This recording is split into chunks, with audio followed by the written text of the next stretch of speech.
Bismillahirrahmanirrahim.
Bismillahirrahmanirrahim. Assalamualaikum warahmatullahi wabarakatuh. Alhamdulillahirabbil alamin. Allahumma shalli ala sayyidina Muhammad wa ala ali sayyidina Muhammad. Jadi pada malam ini yaitu pengajian rutin yang ke-9 kali. Ini insyaallah istiqomah setiap pekan. Memang hari ini dipindahkan seharusnya malam kemarin, dipindahkan ke hari ini dikarenakan pembicara jadwal imam hari Jumat, jadi biar berbarengan. Jadi sebenarnya hari ini temanya tentang zakat, dikarenakan ini bulan Rabiul Awal, jadi tema khusus mungkin hari ini yaitu tentang meneladani akhlak Rasulullah SAW. Mungkin pembicara sekarang ini tidak asing lagi, sudah kenal kita semua, yaitu Al-Ustaz Taufik Hidayat Arahak, SHI MAG, Minister Agama. Ya, tidak panjang lebar mukadimah, mungkin langsung saja kita tawajuh, konsentrasi untuk mendengarkan tentang bagaimana meneladani akhlak Rasulullah SAW. Kepada Al-Ustaz kami persilahkan. Terima kasih kepada Ustaz. Bismillahirrahmanirrahim. Assalamualaikum warahmatullahi wabarakatuh. Waalaikumsalam warahmatullahi. Innal hamdalillah nahmaduhu wa nasta'inuhu wa nastaghfiruh wa na'udzu billahi min shururi anfusina wa min sayyiati a'malina. May yahdihillahu fala mudilla lahu wa may yudlilhu fala hadiya lahu. Asyhadu an la ilaha illallah wahdahu la syarika lahu wa asyhadu anna Muhammadan 'abduhu wa rasuluhu la nabiyya ba'dahu. Allahumma shalli wa sallim ala nabiyyina Muhammadin wa ala alihi wa ashabihi ajma'in. Qala Allah Ta'ala fil Qur'anil Karim, a'udzu billahi minasy syaithanir rajim. Bismillahirrahmanirrahim. Laqad kana lakum fi Rasulillahi uswatun hasanah liman kana yarjullaha wal yawmal akhir wa dzakarallaha katsiran. Shadaqallahul azim. Sidang sholat maghrib dan insyaallah nanti dilanjutkan sholat isya yang dirahmati oleh Allah Subhanahu wa taala. Marilah senantiasa kita selalu bersyukur kepada Allah Subhanahu wa taala atas berbagai limpahan rezekinya, tidak hanya materinya dan juga imaterinya.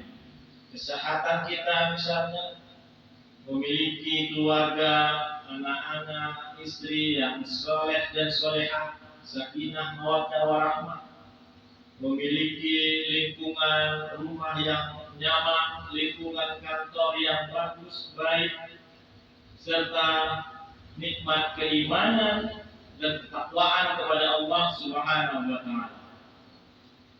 Salawat dan juga salam adalah selalu kita sampaikan kepada Nabi Muhammad sallallahu alaihi wasallam yang telah membawa kita dari alam yang tidak punya adab kepada alam yang berkeadaban dan luar biasanya berperadaban. Bapak-bapak, ibu-ibu, adik-adik, anak-anak kami yang berbahagia, biasanya saya mengisi tentang zakat, tapi karena malam ini adalah bulan Rabiul Awal, beberapa hari yang lalu waktu kelahiran Rasulullah 12 Rabiul Awal, tidak ada salahnya kita mencoba untuk mereview, untuk berefleksi, merenung bagaimana akhlak Rasulullah ini menjadi, atau sosok Rasulullah menjadi suri tauladan dalam kehidupan kita sehari-hari. Bapak-bapak, ibu-ibu yang berbahagia, berbicara tentang Rasulullah, Nabi besar kita, Nabi kita Muhammad Sallallahu Alaihi Wasallam, tentu secara tidak langsung ini sudah menjadi pengetahuan umum bagi kita. Bagaimana Rasulullah berinteraksi, berperilaku, bertutur kata, bagaimana Rasulullah cara makannya, cara minumnya, cara tidurnya, dan lain sebagainya. Semua ini dikaji oleh berbagai penulis-penulis, sehingga banyak buku-buku yang membahas tema-tema tentang Rasulullah ini. Nah, ada salah satu tokoh, yaitu Michael Hart, profesor dari Amerika, orang Yahudi. Dia menulis buku yang mungkin kita juga sama-sama tahu, The 100 Ranking of the Most Influential Person in History. 100 tokoh yang paling berpengaruh sepanjang sejarah. Dan ternyata dia menempatkan Rasulullah di peringkat yang pertama. Lantas, apa alasan beliau sebagai seorang Yahudi, seorang intelektual, meletakkan Rasulullah sebagai peringkat yang pertama? Di dalam bukunya itu dijelaskan bahwa alasan yang pertama, kenapa Rasulullah ditempatkan dalam ranking yang pertama, karena Rasulullah tidak memiliki jejak digital yang negatif. Nah, kalau bahasanya sekarang itu Pak ya, jejak digital Pak ya. Kalau kita menuliskan atau mengupload segala macam tanpa kita berpikir, kalau memang itu negatif, maka itu direkam baik oleh aplikasi media sosial yang itu kita upload ke wilayah publik. Sehingga walaupun 5 tahun, 10 tahun yang akan datang, orang bisa tetap mengakses itu. Nah, riset atau penelitian yang dilakukan oleh Profesor Michael Hart ini, dengan kajian literaturnya, Rasulullah tidak pernah terlibat dalam kegiatan penyimpangan sosial pada masa Arab Jahiliyah. Sebagaimana yang kita ketahui bersama, Arab Jahiliyah disebut Arab Jahiliyah karena mereka tidak bermoral, karena mereka tidak berakhlak. Tapi mereka pintar, secara intelektual mereka pintar, tapi tidak ada, tidak memiliki moral, etika, ataupun akhlak. Pada masa itu, mabuk-mabukan dianggap hal yang biasa. Minum-minuman keras, berjudi misalnya, melakukan tindakan yang tidak terpuji. Tidak ada istilah hak asasi manusia pada masa itu. Dan dalam setiap aspek itu selalu dilaksanakan dengan tindakan-tindakan yang tidak terpuji. Apalagi pada masa Arab itu yang lebih menonjolkan sukuismenya. Orang Arab itu suka dengan suku yang melabelkan diri dan kaum mereka, sehingga eksistensi mereka sering terjadi gesekan-gesekan sosial. Nah, inilah alasan pertama kenapa Rasulullah ditempatkan di peringkat yang pertama oleh Michael Hart tersebut. Nah, sebagaimana yang kita ketahui, Rasulullah pada masa itu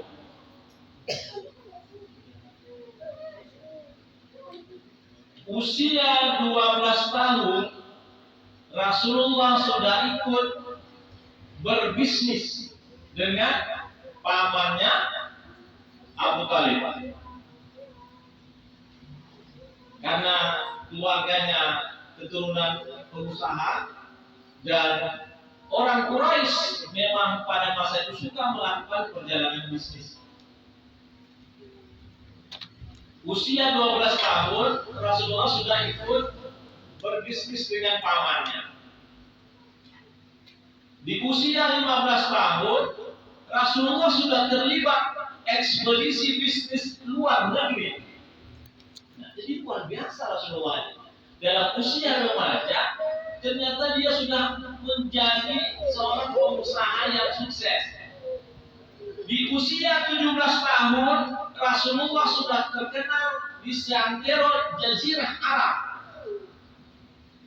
Irak misalnya, Yaman, Yordania. Jazirah Arab yang ada pada masa itu Rasulullah sangat terkenal. Kenapa Rasulullah sangat terkenal? Karena Rasulullah berdagang itu berbeda dengan umumnya para pedagang. Berbeda dengan caranya berusaha, berbisnis dengan umumnya para pengusaha di masa itu. Di masa tadi karena Arab Jahiliyah, mereka menghalalkan berbagai cara demi hawa nafsu. Tapi Rasulullah sebagaimana yang kita ketahui berdagang itu jujur, siddiq. Kalau barang dagangannya yang memang itu baik dikatakan baik. Kalau barang dagangannya itu buruk dikatakan buruk. Tidak ada yang dimanipulasi. Rasulullah membuat suatu kebiasaan yang baru yang tidak pernah ada pada zaman tersebut. Ini dianggap suatu hal yang aneh. Ada orang jujur. Pada saat itu suatu hal yang langka, ada orang jujur. Tapi Rasulullah berkat kejujurannya itulah yang membuat dia mendapatkan simpati dan empati baik dari para orang-orang atau masyarakat sekitar ketika dia berdagang tersebut. Sehingga usahanya laris luar biasa. Dan Khadijah senang bahwa ekspedisinya berjalan dengan baik. Usia 17 tahun sudah terkenal menjadi pengusaha internasional. Luar biasa. Jadi Rasulullah itu lebih banyak berkegiatan di luar daripada di dalam ataupun di daerahnya sendiri. Sehingga Rasulullah itu jauh tidak terkontaminasi dengan budaya-budaya yang jelek pada masa itu. Nah, inilah alasan pertama. Rasulullah tidak pernah melakukan kegiatan yang tercela. Nah, selanjutnya Rasulullah dianggap sebagai pemimpin agama yang sukses dan sebagai pemimpin negara yang luar biasa. Sebagai pemimpin agama, Rasulullah terkenal dengan menyebarkan agama dengan hikmah wal mau'izah. Bagaimana perjuangan Rasulullah berdakwah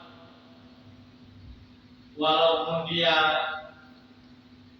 diejek, dihina, dicaci maki, bahkan ada bullying, bahkan juga ada kekerasan, tapi Rasulullah tidak pernah membalas. Sehingga uswatun hasanah dalam Quran surah Al-Ahzab ayat 21 tadi itu ditafsirkan dengan bahwa kita harus mengikuti perkataan, perbuatan Rasulullah. Karena laqad kana lakum fi Rasulillahi uswatun hasanah. Sungguh pada diri Rasulullah itu terdapat suri tauladan, contoh yang baik. Liman kana yarjullah, bagi siapa yang mengharapkan rahmat Allah, wal yaumal akhir, yang mengharapkan kedatangan hari akhir, wa dzakarallaha katsiran, dan selalu menyebut atau mengingat nama Allah, banyak menyebut atau mengingat nama Allah. Mufassir mengartikan suri tauladan ini sesuatu yang baik untuk kita ikuti, karena apa yang diperintahkan oleh Allah dan Rasulnya kepada kita itu semata-mata untuk kebaikan kita sendiri, dan apa yang dilarang Allah dan Rasulnya itu semata-mata untuk melindungi kita. Nah, Bapak Ibu yang berbahagia, kenapa Rasulullah dianggap sebagai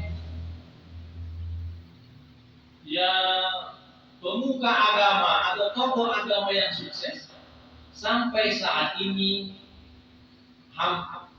sekitar 1 miliar lebih sedikit itu umat Islam masih mengamalkan ajarannya. Sebagian umatnya tetap melaksanakan sunnahnya. Bahkan berdasarkan survei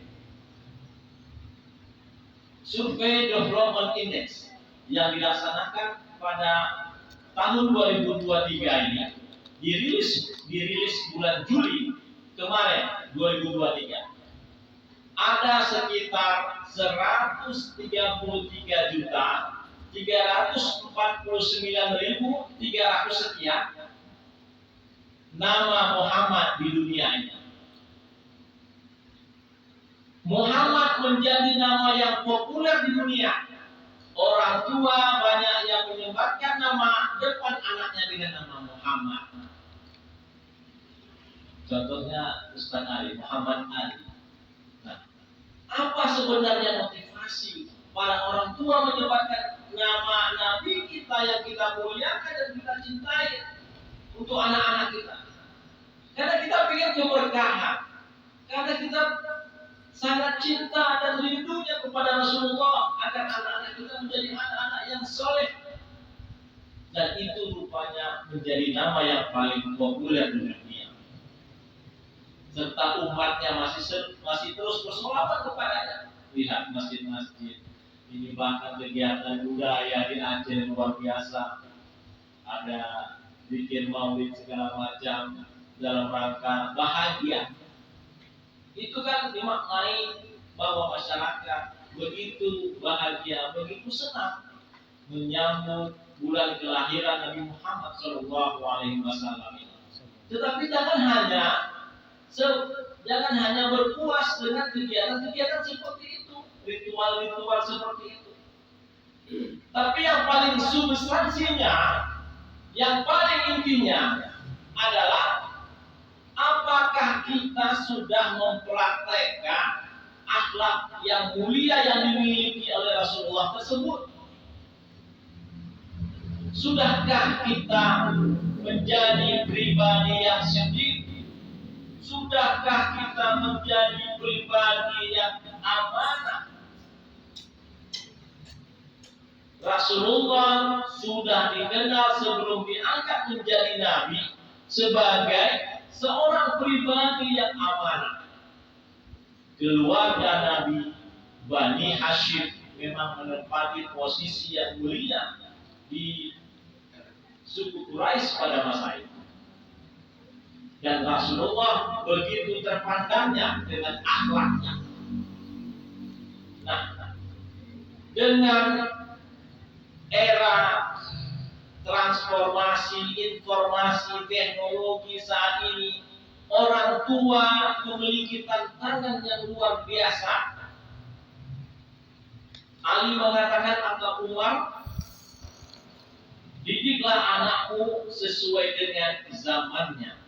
Bukan dibilang didiklah anakmu sesuai dengan zaman orang tuanya, tidak dibilang seperti itu.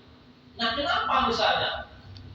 Karena setiap masa itu akan ada perubahan-perubahan zaman yang menuntut untuk kita orang tua menyiapkan bekal bagi anak-anak kita. Bekal yang paling terpenting adalah tauhidnya. Sudahkah tertanam tauhid yang baik bagi anak-anak kita sebagai fondasi dia untuk menjalani kehidupan ini? Nah, sudahkah kita mencontoh Rasulullah sebagai seorang pribadi, sebagai seorang suami, sebagai seorang kepala rumah tangga, sebagai seorang ayah, sebagai seorang pemimpin? Atau sudahkah ibu-ibu mencontoh istri Rasulullah, Aisyah misalnya, dalam setiap perilakunya? Rasulullah seorang yang sangat memuliakan wanita, sehingga dalam rumah tangga pun beliau juga turut berpartisipasi, berbagi tugas. Tugas mendidik anak tidak hanya menjadi tugas dari ibu, tapi juga ayah. Nah, tapi mengapa di dalam ayat Al-Quran ada 13 ayat yang tersebar di beberapa surah itu berbicara tentang dialog anak dengan ayah, ibu atau orang tuanya. Tetapi mayoritas ayat tersebut 8-7 ayat itu berbicara dialog anak dengan ayahnya. Kenapa? Karena anak dekat dengan ibu itu sudah hal biasa. Tetapi anak bisa dekat dengan ayah itu yang luar biasa. Di tengah kesibukan ayah, kesibukan bapak di kantor, bahkan kadang kesibukan duduk-duduk di warung kopi, lebih banyak waktunya kadang-kadang habis untuk orang lain.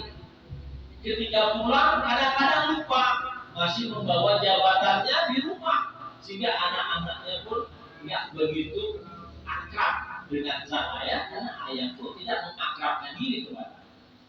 Tapi saya yakin para jamaah yang ada di musola ini itu orang-orang yang baik, orang-orang yang sudah paham bahwa peran mendidik anak harus kerjasama ayah dengan ibu. Ummu Al-Madrasatul Ula, seorang ibu itu adalah sekolah pertama bagi anak-anak. Tetapi ingat, kepala sekolahnya itu ayah, bapak. Yang buat kurikulumnya itu ayah. Nah, itulah penting di era zaman sekarang. HP menjadi ancaman bagi kita orang tua. Kadang-kadang anak lebih banyak berinteraksi dengan HP daripada berinteraksi dengan kita sebagai orang tua. Memang pilihannya quality time atau quantity time. Waktu yang berkualitas atau waktu yang banyak. Ayah, ibu sibuk, berarti rumusnya quality time. Memanfaatkan waktu-waktu yang berkualitas setiap harinya di waktu-waktu jam berapa. Mulai berinteraksi dengan anak segala macam. Orang tua yang lebih banyak waktunya dengan anaknya dimanfaatkan sebaik-baiknya. Karena tantangan kita sekarang ini luar biasa. Sekarang juga sudah ada aplikasi yang bisa kita pasang di HP kita, sehingga waktu anak-anak mengakses sesuatu itu tidak keluar yang aneh-aneh. iklan-iklan yang aneh-aneh. Berat ini Pak. Butuh kerjasama kita semua agar kita juga melek teknologi sehingga anak-anak kita tidak menjadi korban dari teknologi yang kita berikan. Nah, itu tadi kriteria yang kedua, bahwa Rasulullah dianggap sukses sebagai pemuka agama dan juga kepala negara. Rasulullah di dalam memimpin, di dalam bergaul dengan sahabat, mengambil satu keputusan, itu dilaksanakan dengan musyawarah. Ketika Rasulullah ikut berperang, dia di depan. 23 kali peperangan yang diikuti Rasulullah, satu yang mengalami kekalahan, perang Uhud, karena pasukan pemanah itu tidak melanggar apa yang diperintahkan oleh Rasulullah. Negara pada saat itu cukup sukses. Rasulullah dalam berdakwah, berdiplomasi dengan bahasa-bahasa yang santun. Man kana yu'minu billahi wal yaumil akhir falyaqul khaira aw liyasmut. Nah, siapa yang beriman kepada Allah dan hari akhir hendaklah berkata baik atau diam. Rasulullah selalu mengajarkan kepada kita bertutur kata yang baik, santun dengan siapa saja, sehingga kita menjadi pribadi yang benar-benar menjadi suri tauladan sebagaimana kita contoh Rasulullah. Itu kriteria yang kedua. Kriteria yang ketiga, Rasulullah dianggap sukses membawa masyarakat Arab yang pada masa itu terbelakang secara moral, akhlaknya. Lahir anak perempuan dikubur hidup-hidup. Dulu yang dilakukan oleh masyarakat Arab, termasuk umat. Wanita tidak memiliki hak-haknya. Budak, terjadi perbudakan. Tetapi setelah Rasulullah, tidak ada lagi perbudakan. Tidak ada lagi perbedaan warna kulit. Semua setara. Yang membedakan kita cuma ketakwaan kita di hadapan Allah. Allah tidak melihat kita suku apa.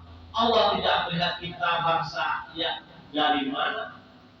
Warna kulit kita, keturunan kita. Tapi Allah lihat, inna akramakum indallahi atqakum. Siapa yang paling bertakwa di antara kita?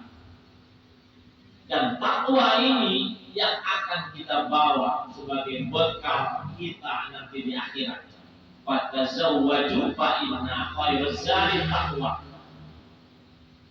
Sebaik-baik bekal itu adalah takwa.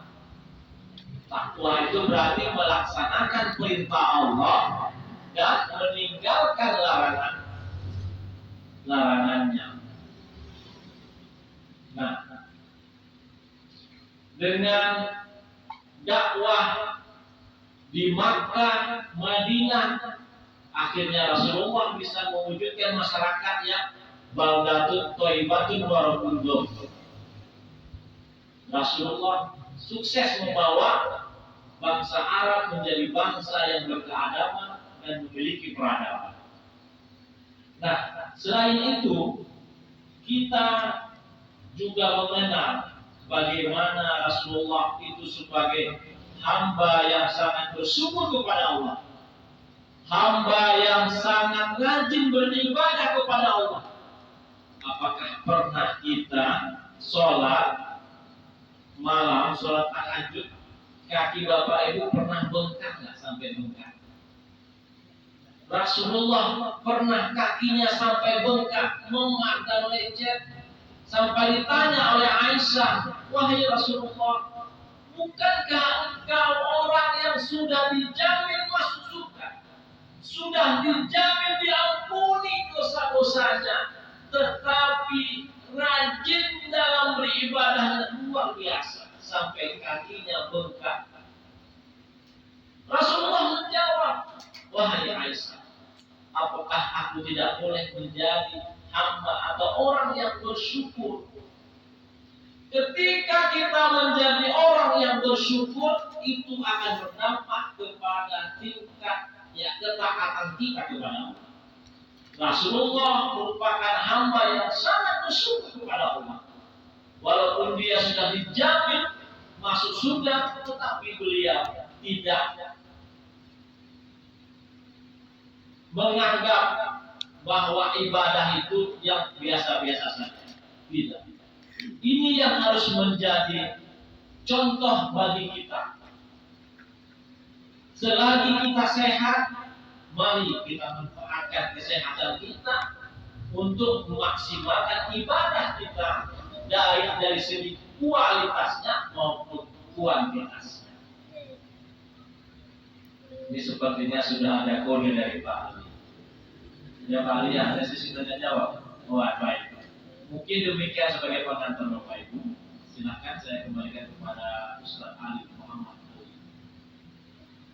Ya, terima kasih atas penyampaian dari guru kita bersama, supaya kita di sini kan sholat isya ini agak cepat, sebelumnya jam 8 pas, ini jam 7 lewat 37, ini kurang lebih ada 15 menit atau 10 menit, jadi 5 menitnya untuk wudhu atau yang batal.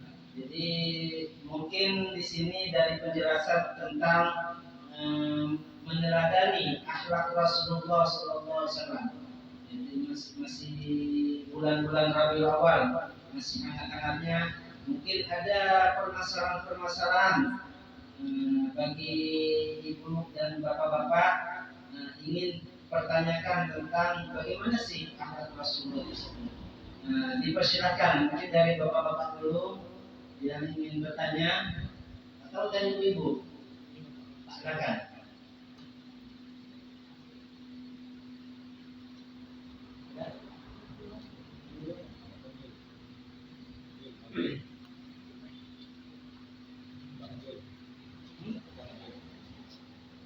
Ada pertanyaan?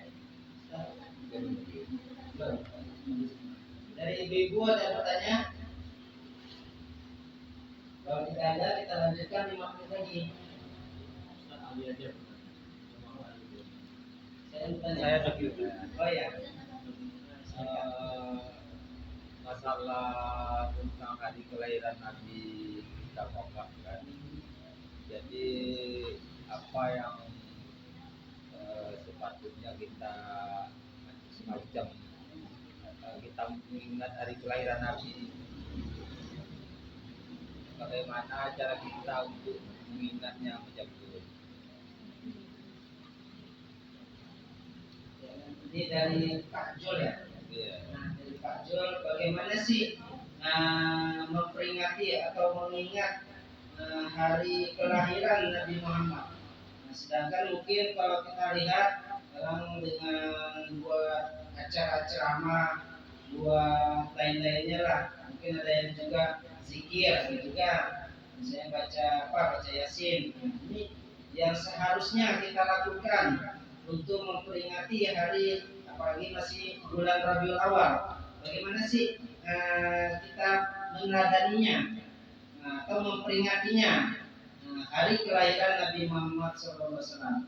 Mungkin pada saat untuk menjawab. Ya, sekali pertanyaan dan bagaimana caranya? Apakah yang selama ini sudah diperingati dengan berbagai kegiatan itu sudah bagian dari memperingati hari kelahiran Nabi? Ya.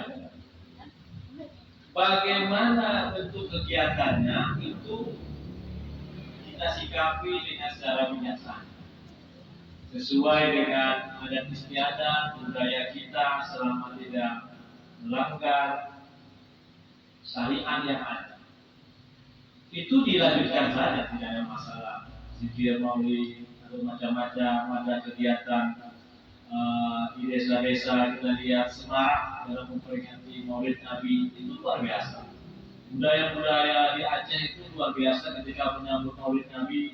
Setiap kampung, kampung lain, itu kita maknai suatu hal bahwa masyarakat begitu senang dan bahagianya menyambut hari kelahiran Nabi Muhammad SAW.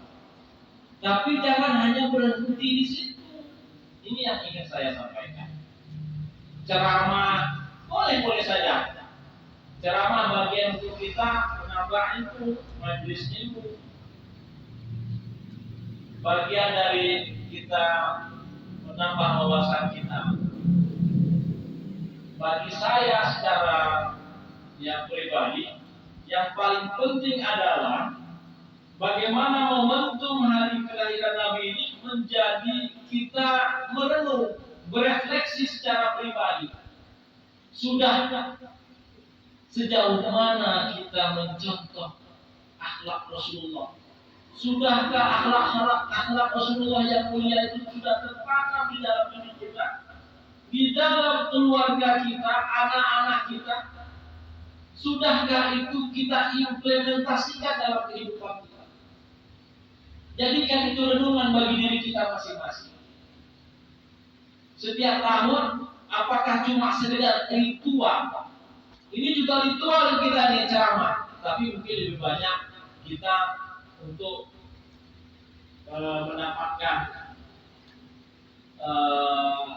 hikmah, mungkin juga pengetahuan, mengingat kembali ya.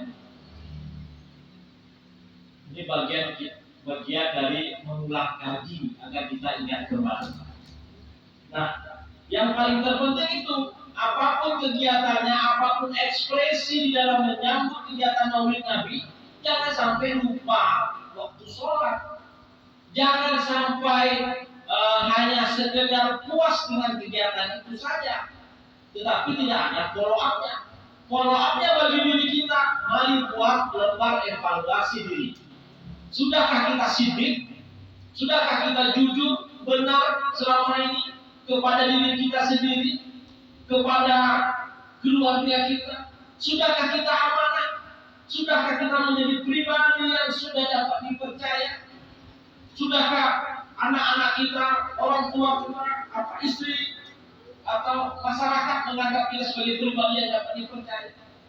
Tabligh misalnya, fatonah, cerdas. Sudahkah kita menyikapi secara fenomena hidup ini dengan cerdas, dengan akal sehat? Anak-anak berarti yang sekolahnya supaya cerdas harus terus lanjut studinya. Jangan sampai putus di jenjang yang umumnya misalnya 9 tahun. Terus lanjut agar menjadi generasi yang cerdas. Dan kita juga disuruh berpikir cerdas oleh Rasulullah. Harus melakukan check and recheck. Ja'akum fasiqun fatabayyanu. Jangan mudah, jangan latah kita sekarang ini eranya share, dikit-dikit share, tanpa membaca, tanpa kita analisa, kita share, nggak tahunya bermasalah, yakinnya share itu salah. Hati-hati sekarang ini. Apalagi kalau ada yang macam-macam kita share, itu sudah ada tim cyber. Kita bisa menjadi tersangka atau lain sebagainya, sehingga kita harus menjadi generasi yang cerdas. Disikapi nih, kalau ada di grup yang ada, dipahami dulu, dicerna dulu, berpikir dulu sebelum bertindak. Jangan mudah share saja, karena itu berimplikasi kepada dampak hukum. Apapun yang kita lakukan selama itu untuk kebaikan, itu hal-hal yang boleh-boleh saja. Apakah yang idealnya? Yang idealnya tergantung kita. Ikuti kegiatannya bentuk ceramah. Setelah ceramah, diingat-ingat di dalam diri kita supaya bisa diterapkan. Jangan dari ceramah ke ceramah, tapi tidak pernah itu tertanam di dalam diri kita. Sudahkah kita menjadi pribadi yang baik dari waktu ke waktu karena maut tidak pernah mengenal waktu untuk kita. Umur kita ini hanya sehari semalam atau belum tentu. Ya Bu, dengar kabar tidak ada sakit, tidak ada apa-apa, meninggal, dipanggil oleh Allah. Jadi nggak ada kita bilang nanti saja kita bertaubat, nanti saja kita memperbaiki diri kita. Mari mulai dari sekarang, mulai dari diri sendiri, kita mulai dari Keluarga kita mulai dari sholat kita. Kita perbaiki kualitas sholat kita dari waktu ke waktu, karena sholat itulah yang akan menjadi amal penentu kita. Kalau sholat kita baik, maka amalan lain juga akan baik. Tapi kalau sholat kita tidak baik, maka amalan lain juga akan tidak baik. Demikian mungkin sekali. Ya, terima kasih atas jawaban dari Ustaz. Mungkin dari Ibu ada yang bertanya, mungkin ada 2 atau 3 menit lagi. Setelah itu kita persiapan untuk wudhu. Karena azan kurang lebih 9 menit lagi. Baik Pak. Ya, silakan Ibu. Yang maksud kualitas salat tadi, yang maksudnya bagaimana ya Pak ya? Apa cuma kita mengerti bacaannya atau memahami atau yang gimana Pak? Ini pertanyaan tentang bagaimana sih kualitas dalam beribadah, dalam sholat. Apakah hanya mengerti maknanya saja atau bagaimana? Mungkin Ustaz. Ya, baik Ibu. Sholat, kualitas sholat kita berarti kita memperbaiki, membaca, mendalami bagaimana Rasulullah itu sholat. Baca hadis-hadisnya, bagaimana supaya sholat kita menjadi khusyuk. Khusyuk 100% mungkin tidak bisa. Tapi yang ibu tanyakan tadi sudah dijawab. Kualitas sholat lebih kepada khusyuk, dengan kita memahami arti-arti yang kita baca. Bacaan-bacaan sholat itu kita mengerti apa artinya supaya kita lebih mendalami, lebih menghayati. Kita lebih tenang ketika sholat awal waktu. Nah, kita biasakan tuh sholat di awal waktu atau tepat waktu. Disiplin dalam hal sholat. Terus sholatnya juga tumanina. Itu dalam rangka untuk berikan kita juga kualitasnya. Sholat yang kita lakukan berkualitas atau tidak, kita bisa merasakan sendiri. Sudahkah dari waktu ke waktu sholat kita itu lebih baik? Kadang-kadang yang anehnya Bapak Ibu, setiap ada yang hilang, sholat itu tahu kita di mana dia. Oh, di sana ya. Memang luar biasa setan memang benar. Mulai dari awal dia goda kita, sampai ketika sholat juga digodanya, sampai berakhir juga digodanya. Bagaimana kita dengan dulu cerita, ada orang buta pada masa Rasulullah. Ya Rasulullah, apakah saya wajib sholat di masjid? Rasulullah bilang awalnya karena dia buta, ya tidak apa-apa. Nah, tapi apakah kamu mendengar azan? Dengar Rasulullah, maka silakan sholat di masjid. Lantas orang buta tadi sholat.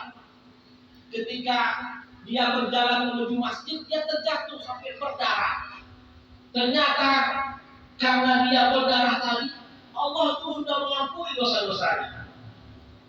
Dan si setan tahu, akhirnya setan ini yang membimbing si orang buta tadi menuju ke masjid.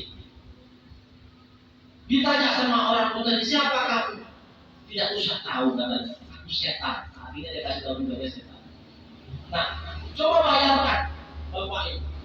Setan tahu orang buta tadi kalau dia terus sholat tiba-tiba tersandung batu, Allah kasih ganjaran luar biasa, diampuni dosanya. Dan setan nggak mau itu. Apalagi kita yang sempurna ini tidak mau untuk melaksanakan perintah Allah, maka godaan setannya juga luar biasa. Semakin tinggi tingkat keimanan ketakwaan kita, itu jenderal yang dikirim Bapak Ibu. Kalau kita kualitas imannya masih kopral, prajurit, ya setannya juga prajurit. Nah, bagi saya itu Bu, mari kita refleksikan setiap hari kita bisa merasakan apakah sholat kita semakin berkualitas dari hari ke hari. Tipsnya tadi memahami maknanya, sholat tepat waktu, sholat tumanina, segala macam. Ada itu nanti kita itu ada materinya sekali ya tentang kajian sholat. Nah, Ustaz Rusdi nanti coba tanyakan sama materinya bagaimana sholat sehingga itu bisa khusyuk. Tipsnya kiat-kiatnya lebih mendalam, kan? Mungkin demikian Pak. Mungkin nih ada 5 menit lagi untuk persiapan untuk yang ingin berwudu kembali atau sambil menunggu azan kita berzikir. Ya, terima kasih Ustaz atas kajiannya. Semoga ini bisa bermanfaat bagi kita walaupun sedikit. Yang terpenting lagi diamalkan. Ini yang terpenting. Untuk apa banyak-banyak materi yang kita sampaikan tapi satu pun tidak diamalkan. Ini walaupun sedikit kita amalkan. Mungkin ini saja kita akhiri oleh Ustaz saja. Ya baik Bapak Ibu, mohon maaf kalau ada kesilapan, kalau ada salah datangnya dari saya, kalau itu benar datangnya dari Allah. Billahi taufiq wal hidayah. Fastabiqul khairat. Assalamualaikum warahmatullahi wabarakatuh. Wassalamualaikum warahmatullahi wabarakatuh.